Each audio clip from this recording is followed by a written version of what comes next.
सुनिए, कुछ पैसे दे दीजिए। याद है ना आपको, हमें मेरी फ्रेंड माया के घर की गृह प्रवेश की पूजा में जाना है। मुझे उसे कुछ अच्छा सा उपयोगी उपहार तो देना ही होगा। मैं सोच रही हूँ कि हमारे बजट अनुसार चांदी का सिक्का या बेडशीट कैसी रहेगी उपहार में देने के लिए। निशा ने अपने पति अनिल से कहा, देख लो, तुम्हें जो सही लगे, नहीं तो माँ से पूछ लो। 500-700 के बीच का कुछ अच्छा सा उपहार देख लेते हैं, अनिल ने कहा। दोनों पति पत्नी आपस में बात कर ही रहे थे कि ना जाने कैसे उनकी बात निशा की सासू माँ के कानों में पड़ गई। अरे बहू, उसी माया की बात कर रही हो ना, जिसके बच्चे हमारे बबलू गुड्डी के स्कूल में पढ़ते हैं? निशा की सास जया जी बोली। जी माँ जी, वही माया जिसके बच्चे हमारे बच्चों के दोस्त हैं, निशा ने कहा। अरे कोई करीबी रिश्तेदार तो है नहीं कि जाना जरूरी हो। फालतू में संबंध बढ़ाने की जरूरत नहीं है। जया जी अपना निर्णय सुनाकर वहां से चली गई। निशा के पति ने भी अपनी माँ की बात का विरोध नहीं किया। बेचारी निशा मन महसूस कर रह गई। वो सोचने लगी, उसकी सहेली माया कितना कुछ करती है उसके और उसके बच्चों के लिए। जब वो बाहर घूमने गई थी तब भी वो उसके लिए पर्स लेकर आई थी। कभी भी घर जाओ बिना खाना खिलाए वापस नहीं भेजती। कई बार उसने निशा के बच्चों को स्कूल से लाना ले जाना तक किया है। क्या वो अपनी पसंद का अच्छा सा उपहार लेकर अपनी सहेली की खुशियों में शामिल भी नहीं हो सकती? निशा की शादी को 15 साल हो चुके थे। निशा के परिवार में उसका पति अनिल, सास ससुर, एक बेटा और बेटी थी। निशा के देवर की शादी हो चुकी थी। वो अपने परिवार के साथ दूसरे शहर में रहता था। शादी के 15 साल बाद भी निशा की गृहस्थी उसकी नहीं बल्कि उसकी सासू माँ की थी। लेन देन क्या करना है, घर में क्या सामान आना है क्या नहीं से लेकर रोज खाना क्या बनेगा, सब निर्णय सासू माँ ही लेती। बच्चों का बर्थडे घर पर बनेगा या बाहर जाएंगे, किस किस को आमंत्रित किया जाना है, उसमें भी निर्णय सासू माँ का रहेगा।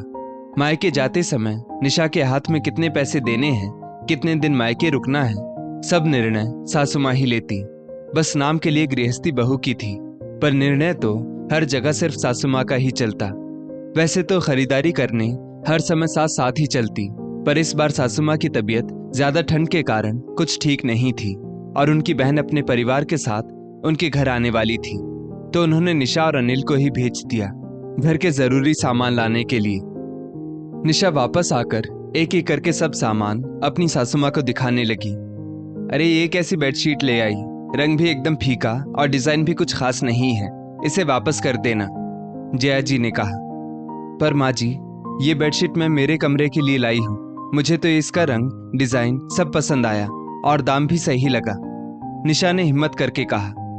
तुम्हारी तो चॉइस ही बेकार है, सही जगह पर पैसे डालना तो तुम्हें आता ही नहीं है, जया जी ने फिर अपनी बड़ाई की।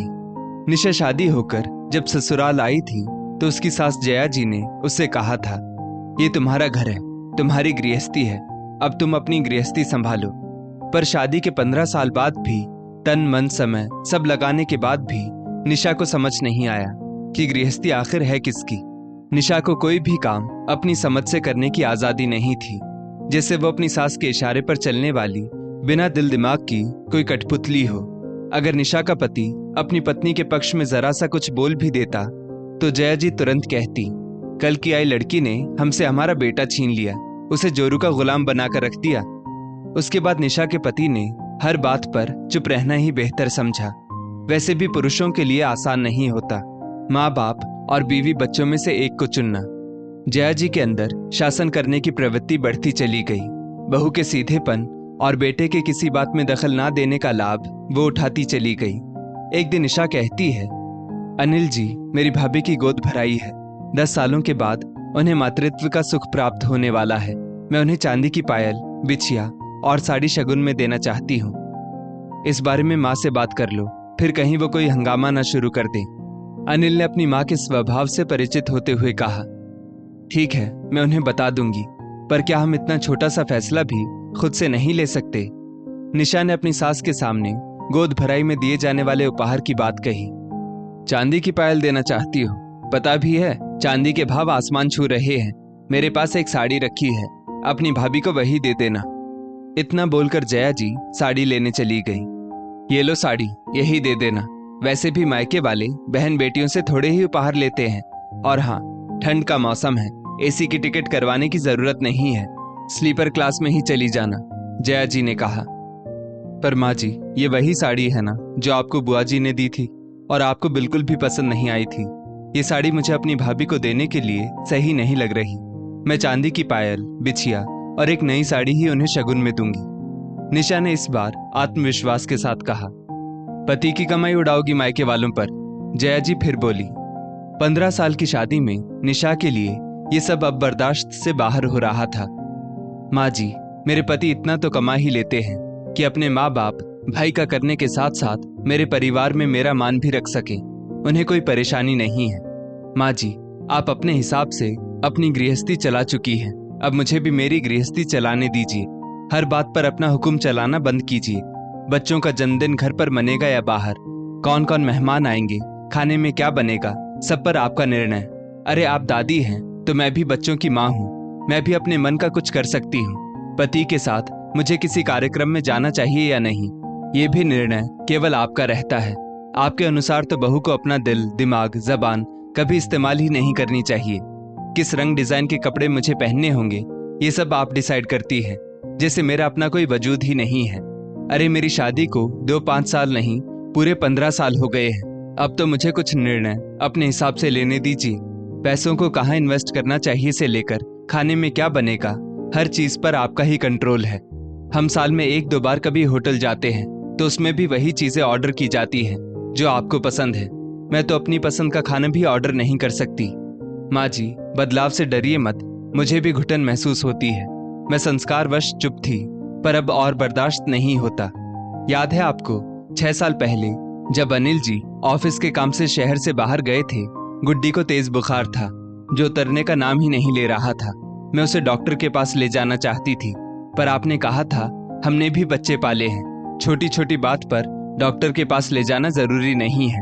आपने अपने बच्चे तो अपने ढंग से पाले, पर मेरे बच्चों की परवरिश में मेरी इतनी भी ना चलने दी।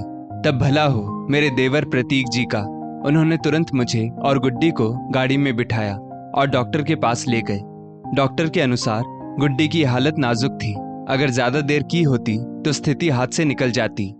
आपके कंट्रोलिंग स्वभाव को जानते हुए देवर जी अपनी पत्नी के साथ दूसरे शहर में अलग रहते हैं। आपको शायद नहीं पता, 2 साल पहले देवर जी का प्रमोशन इसी शहर में हुआ था, पर उन्होंने प्रमोशन लेने से इनकार कर दिया। वो अपनी बसी बसाई गृहस्थी में किसी भी प्रकार का तनाव नहीं चाहते। साल 2 साल में आते हैं 2-4 दिन के लिए अपने परिवार के साथ, उसमें भी आपकी छोटी बहू आपके स्वभाव से परेशान हो जाती है।